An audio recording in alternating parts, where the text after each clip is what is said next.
So basically, have you heard what the media says about Israel? Actually, the social media, they aggravate things. Before I came, we had like a mindset that Israel is a very difficult place to be. It's hard to breathe, but that's alright. What happens in countries where children can't access this surgery? So let's start by saying that 1 in every 100 children around the world are born with a heart condition. One in 100. 1 in 100, exactly. Most of the times this is treatable, but in countries where the healthcare system isn't good enough, it turns into a big problem. So that's why it's important, because there's a lot of children with these conditions around the world. That we know that it's impossible to bring all of them to Israel, so that's why we are building all these projects, and we are working with hospitals locally, which we call our centers of excellence right now. We work with them. We train doctors from abroad. In a second, you can talk to Dr. Jean Dedou. He's from Rwanda. We currently have a lot of doctors in training from different parts of Africa. They come to Israel from 2 years up to 5 years, depending on their specialty, and they have hands-on treatment, hands-on experience with our Israeli doctors here at Wolfson. So when they go back, they have all the tools they need to implement this in their countries. And slowly we are like building up this. We are changing the healthcare system in Africa to make it more sustainable. We are currently have centers of excellence in Rwanda, Zambia, and Tanzania, with the entire pediatric cardiac team trained by us here in Israel. Wow, that's amazing. So the doctors get trained and they get empowered as well to go to their own countries and actually establish themselves there to help their own communities. Yeah. Wow, that's wonderful. Dr. Jean? Lovely, hi. Well, my name is Shady. I just met you now. You're Dr. John. Yes, I'm Jean Dodi. John? Jean Dodi. John Dodin. And where are you from, if I may ask? I'm coming from Rwanda. You're from Rwanda. What are you actually doing here in Save a Child's Heart, if I may ask? Okay. I came here in Israel under Save Child's Heart for 5 years training in cardiac surgery for children. I came here like 9 months ago. 9 months ago? Yeah. Okay, so still in the first year? Yeah, in the first year of training. How did you get to hear about Save a Child's Heart? So I was working in my country in King Faisal Hospital as a general surgeon, and I was here doing cardiothoracic training. But from that time, I was preparing to come here for training. So, as you know, our countries has many children with congenital heart diseases, and we don't have a lot of healthcare provider to take care of them. True. And our government under Save Child's Heart partnership has decided to help children about the treatment, the surgical care, the medical care. But as you know, to come from Rwanda to Israel is logistically very expensive and difficult. I can imagine. So that's why Save Child's Heart organization has decided to expand this care through a training program of cardiac surgical training, and they have expanded this training even in many other fields like anesthesia, ICU, cardiology. So me, I'm part of the surgical team.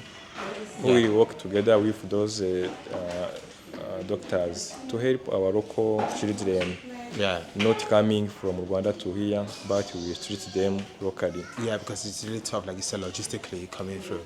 But one of my questions is, how did you hear about Save a Child's Heart? And how did you apply for it to get here? Were you contacted to come here? Or how did you know about this institution? Okay.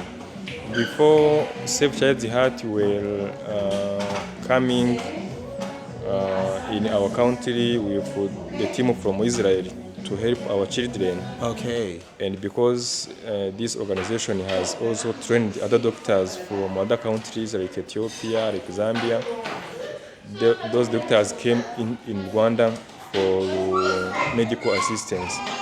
So because I was with those doctors, they told me about what Save Child's Heart is doing, how they are training people, how they are helping the kids. So it's from there I get interested Okay. to say why not I can't go to have this training under that organization. So Yeah. it was the first time I heard the organization. Then we contacted each other. Then they organized my way of training coming here to Israel. Wow, that's beautiful. That's a really beautiful story. Really get to hear that. And how has your time here been so far? How's the experience going so far for you? Always the beginning is difficult. Coming from Rwanda to Israel in a new country, new Yeah. language, and there was an assumption to face a war situation. Yes. So it was not easy in the first months when I came here. But as time goes, things become easier, and now I'm familiar with the situation. Now I have many friends from here, from the hospital, from the organization, from this house. I started to learn Hebrew. The communication is becoming easier. So by now, the things are getting easier if you compare how it was when I came. So I Yeah. hope maybe in the next few months it will be more easier progressively. In what language are you being trained? My native training was in English, Yes. but here in Israel, the academic language is in English. Oh, it's in English as well, so it makes But it you easier. know, our people we treat, they are not speaking English, most of them. And I had to communicate with them. And many healthcare providers, they speak Hebrew, like 80% they speak Hebrew. And it's very difficult to find myself in this situation. That's why I decided to learn Hebrew, at least to be able to communicate with the families, the other doctors and nurses. Otherwise, it is said to be in English, but it's kind of mixture of two languages. Yeah. And even most of time, we find ourselves speaking Hebrew. So Yeah, if I may say, so how about the culture shock? Because all the way from Africa to Israel, completely contrasting cultures. How was the culture shock for you here, moving to a completely new country? So obviously you're learning the language, which is amazing, but what of the food, the people, the infrastructure, like getting around? How did you find that compared to Rwanda? So for culture standpoint is not easy because as you know everyone follow the culture of the native country, Yeah. but I have been training since my childhood, so it's always I have to adapt in every situation. But here I found the people, they are very friendly. They always welcome people, especially if you came in healthcare perspective. And the basic culture is not so different from our countries. Apart from the languages or other cultural standpoint, otherwise there is no much different. And always we live to learn from others. So if I met you, Michelle, or other people, I have to discuss with them Yeah. what they like, what do you do, where you go. And progressively you find yourself. You come here, you go to sport, you go to gym, you go to pray, you meet with many new friends. So you try to copy the good attitude and the cultural behaviors so that we will be able to keep a good communication. Yeah, I really like that. I like your positive mindset and how you come in here and you're blending. It's really assimilating and also integrating into the culture, the country, and I really definitely love that. I must say, what is like your highlights of being here so far? Like one of the one of the best experiences that you've had. I would say the topmost experience you had that really impressed you. So one of experience I see before I came, we had like a mindset that Israel is a very difficult place to be. I heard that too. And since I came here, I found it differently. Of course, there is time for where we should be attentive, but also the people are very friendly. They are very friendly in terms of welcoming you to share. They are not put you aside like you have not the same color, but they, regardless of where you come from, Yeah. you can sit together, then you can share everything. And that puts you in a good position to find yourself and to keep in touch with them. So the experience of friendship and not separating you and from them, it's a good experience because it makes you comfortable and do what you have Yeah. to do. So apart from that, another experience I have seen Yeah. is regarding the care of sexual organization. Yes. The way they treat people, regardless of their religion, where they come from, they treat all. Sometimes there is country where you can go, then they may not allow you to enter to participate in their health care, but here it's treat for all. And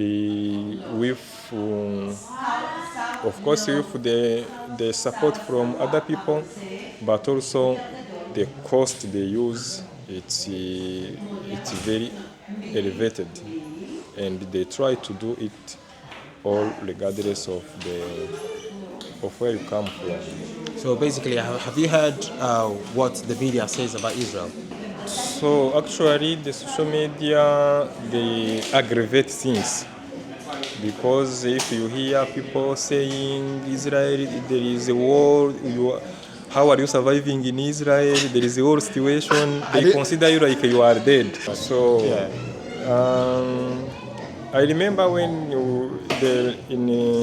in June there was a kind of war situation, and people were like calling us every time, asking us if I'm still alive or not. But in me, I was fine. So the social media really aggravate things, of course, in a negative way and a positive way, because if you are doing activities, Yeah. they appreciate, they comment on them. Of course, it's a good way to advocate or to expand the news from what we do. Yeah. But also, if it's in a bad way, social media can aggravate things. So basically, social media is like a double-edged sword. Like it has a positive, it has a negative. So you have to choose this day what you listen to. All right. Basically, I like that. Yeah. Actually, you listen all of it, then you contrast, or you agree with some Filter. people, at least to focus on the positive mind. Yeah. Because social media, there is negative people and the positive people. There are people who want to see the worst, and there are people who emphasize on the best. So you listen about the two groups, then you compare, then you contrast. If you are asked to contrast, and if you are asked to give news from what is being the truth, Yeah. you can contribute. Otherwise, the social media is aggravating and make things become The worsening situations. yeah. So, what message would you have to those people that say negative things about Israel? Yeah, from that point, most of time, whenever we discuss with them, we always tell that they have to focus on what is true. And my message for them is that here in Israel, I don't know in other areas, but for the healthcare perspective and the cultural standpoint, it's different from what they think. Because what they think, most of them is different from the truth. So they have to, of course, to see what is being said on social media, but also they have to be consistent, to ask the truth, to see what is being really done, to see the impact. Even they can learn from the truth. If they find people are coming in Israel, children to be treated, and going home with good health while they came being deteriorating, that is a message itself which is being explaining what is being done, even not talking to them. So they can see the activity, they can see their support, especially through Save Child Heart. There are a lot of